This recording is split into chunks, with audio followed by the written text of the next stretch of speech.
श्री सच्चिदानंद सद्गुरु साईनाथ महाराज की जय। सद्गुरु श्री साईनाथुनि शरद बाबूजी की जय।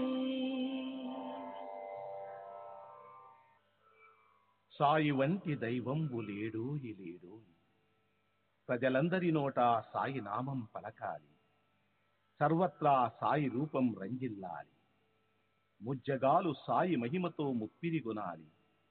సాయి పదరవళులు మన హృదయ కుహరంలోని నిశ్శబ్ద నిశీధిలో ప్రతిధ్వనించాలి. ప్రణవనాద వీచికల్లా సాయి జ్ఞాన సౌరభాలు సర్వత్రా వ్యాపించాలి. ఆ సుజ్ఞాన సౌరభాల ఆస్వాదనలో మన మనసులు మత్తెక్కాలి. సాయి ప్రేమామృత ధారలు అంతటా నిరంతరం వర్షించాలి.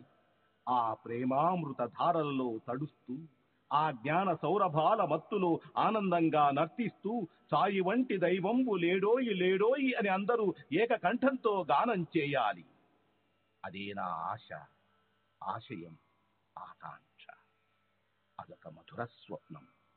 ఆ స్వప్న సాఫల్యం కోసం శ్రీ సాయినాథుని అనన్య ప్రేమతో, ఆర్ద్రతతో ప్రార్థించటమే మనం చేయగలిగింది, చేయవలసింది. శ్రీ బాబూజీ.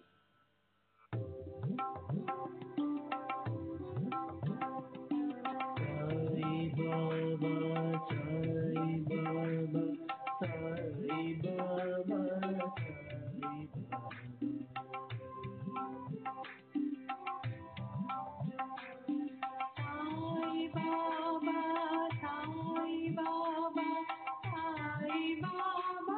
సాయి బాబా.